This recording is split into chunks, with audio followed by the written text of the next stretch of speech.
What's going on, guys? It's your boy GS bringing you guys another online ranked match. And right there you see I got a message from Purify who lets me know that he is a soldier in Afghanistan. And it really meant a lot to me that he sent me a message letting me know that he would watch my Madden videos whenever he has the chance. And they really helped him get his mind off of the everyday struggle that is in Afghanistan. And no need to thank me. I want to thank you for putting your life on the line on a daily basis to ensure us as Americans the freedom that we have, and us to remain safe. And I pray that you return to your family and friends safely. And it means a lot to me that you're able to take these videos for what they're meant for. Just to get away from the world for 10 to 15 minutes at a time. Just forget about everything that's going on. And again, thank you for everything that you're doing for me and us as Americans in this country. To begin the game, he has ball first, so obviously, we're filling him out. Look at Watt right there. Just block shedding, making him lose 4 yards on the very first play. So that right there already puts him in bad passing situations. So on 3rd and 14, he's looking, he backs up, and he's looking. He ends up throwing over towards the right, and we end up batting that down. So we end up stopping him on his first possession, which I believe is the toughest possession to stop somebody. You don't know what their offense is.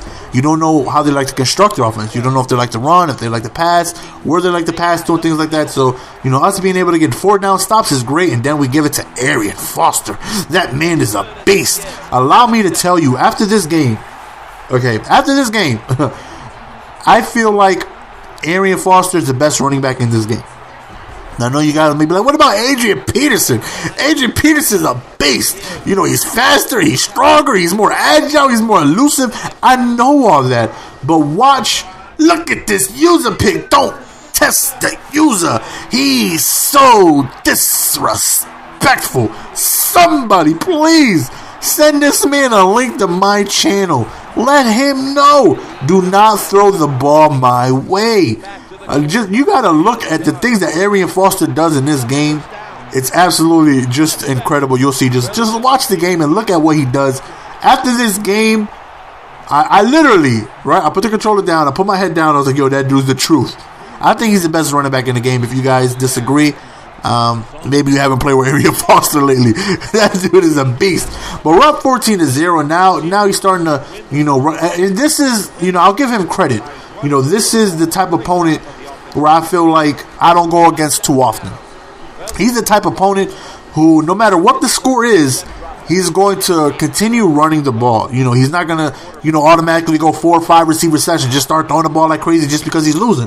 He keeps a level head, and he continues to run the ball throughout the game, and that rarely happens. Usually, when I'm up 2 possessions, that's it. The running game is out the window. They continue to just pass, and then that may lead into another mistake, and the game's over at that point. So, kudos to him for being the type of player which more people should be like. Always try and keep the ball on the ground if you could. And just look at Foster. He had an amazing game this game. We go to Owen. This is before the update too. I'm not sure when this game was played, but this is, I think the Texans now, I think they're 90 overall, 91 or 89. I know they're higher than what they were before. Schaub is a 91, Foster was a 98, and the Texans are they the best team in the game? Now, to me, I feel like the Steelers play the best for me. I would rather pick the Steelers.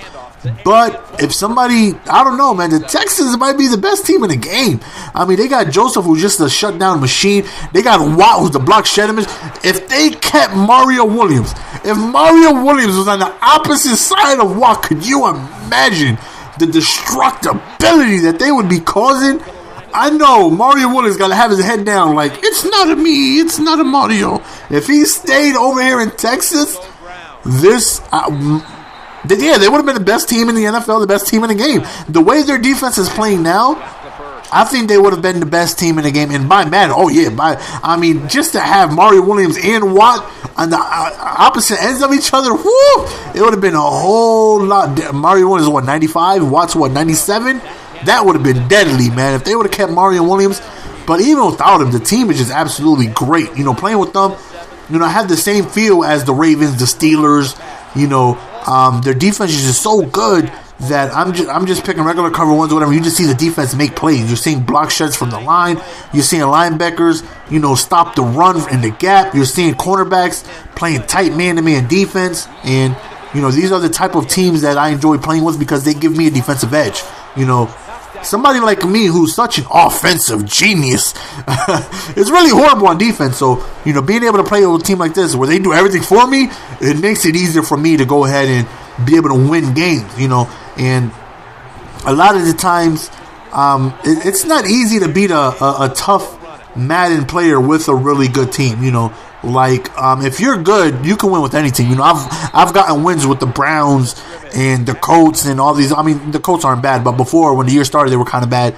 And, it's not like I can't win with those teams, but it's going to be a struggle. If I'm going against somebody who knows what they're doing, I'm going to have to pray for a mistake and, hope, because their defense doesn't do the things like the Texans do. Did you see the very first play? If you rewind to the very first play of the game where Watt had a block shed for a negative 4-yard tackle, that never happens with the Browns.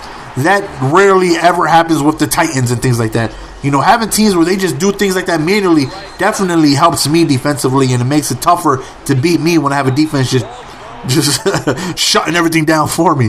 And, we got a 13-point lead, and, he's still moving the ball. He's made a couple of mistakes, but, he's still, moving the ball positively. He's definitely got some weapons in Arizona.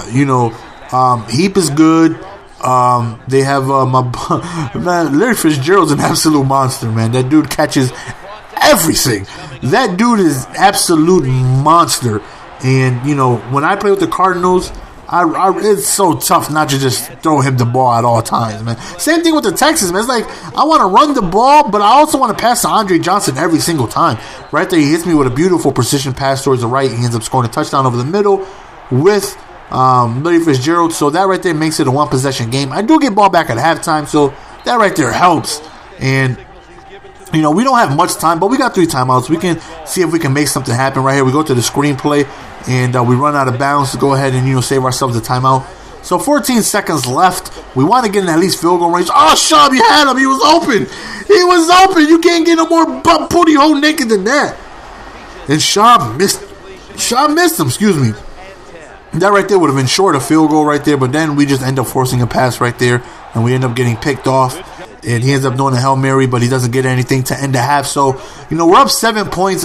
For whatever reason, I felt like I should be up more, but, us kicking field goals, he stopped us a couple of times. So, we're able to maintain a lead, which is always good. Whenever I have the ball in the second half, I want to be able to just somehow get the ball with the lead to be able to contribute again to that lead and be able to do things.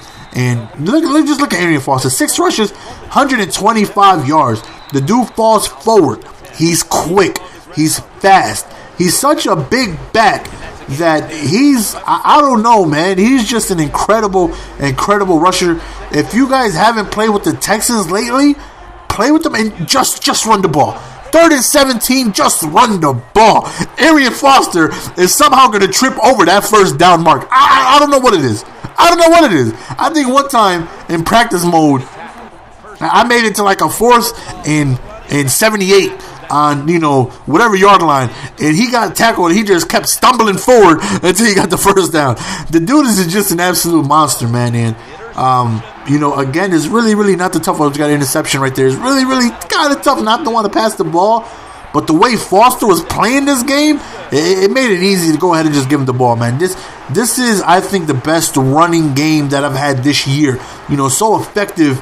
And, again, I think Foster may be the best running back in the game. Texans may be the best team in the game. They're definitely balanced offensively and defensively. The reason why I prefer the Steelers is because their run defense is so phenomenal. I always come out in pass coverage defense, quarters or dime. Ever since like Madden 5, I'd rather prepare for the pass than the run. And, just being in a dime, just being in a dime formation with just one linebacker. That one linebacker is Jerome Harrison. I don't know. They're making plays. And I think they suit me well because they stop the run very, very. Look at Foster. Just look at him, just rumbling, bumbling, stumbling, breaking. Look at him. Look at him falling for like an extra 8 yards. The dude is a beast, man. Actually, I think it may be really, really close between them and the Steelers. I mean, the Ravens are there, and I'm talking about for me. You know, the Ravens are close there, and so are the 49ers, but I prefer the Steelers, and I could possibly prefer the Texans over the Steelers if I play with them more, but I don't play with them enough, so I know what the Steelers can do for me. Texans, I've only played, 3 or 4 games with them. The Steelers, I played a lot more. And, you know, I just know that they're vicious on the run. They hit hard. That's the thing that separates them between any other team. They get so many manual hit sticks. It's just incredible. They hit hard. You're almost like guaranteed one fumble, or just from the computer being able to hit stick them. You know, they're very vicious. And as you can see, we're pretty much running away with the game. You know, we're doing what we want on offense. Defense, we're able to stop them just enough to be able to, you know, create that gap in the lead. And, you know, Schaub is throwing dots. Our offense is playing pretty well. You know, we're running the ball really, really good. We haven't made any mistakes on offense, so that right there really, really helps. Whenever I get into trouble offensively, it's just because I force bad passes, I make a wrong read. But, you know, so far I haven't made any mistakes, and he has made several. So that's the difference, you know, in the ball game. You know, it's not like he doesn't know what he's doing. You know, he's had drives where he'll just eating the defense up, but then he'll have drives where he just makes a complete mistake, and I was able to capitalize off that. And, you know, Beanie Wells, he's a running back that I like too. He's an Arian Foster type. I mean, not as dynamic as Arian Foster, but I like those backs that just fall forward. You know, I'll get Beanie Wells and it'll be 2nd and 1, and he'll get stopped behind the line of scrimmage, but then he'll just truck forward and things like that. I like, you know, the big backs. And whenever you have a big back with speed, like Foster, because Lord knows Beanie Wells don't have that speed, but Foster has, you know, breakaway speed where he's able to score, you know, a touchdown on one play, which I've done, I think, twice already this game. Beanie Wells doesn't. You know, he's got 86, 87, 88. I don't know what his speed is, but he's definitely not as fast as, you know, Foster. And you know, I don't even know how much faster Foster is. I don't know. He was outrunning a lot of people this game, so I don't know what his speed is, but we definitely had just a dynamic offensive game. And, you know, I really, really, really like playing with the, you know, the higher teams, the Steelers, the Texans, and things like that. And I'm thinking a lot of you guys are requesting to do a playbook scheme from the San Francisco 49ers playbook. If you guys would like that, let me know. I am going to post the games that I have already with the Oakland scheme, but I just don't like it. That playbook does not suit me. I really couldn't find anything out that playbook. I look up and down. There was nothing that suited me whatsoever. I mean, I think I was 6-2 with it.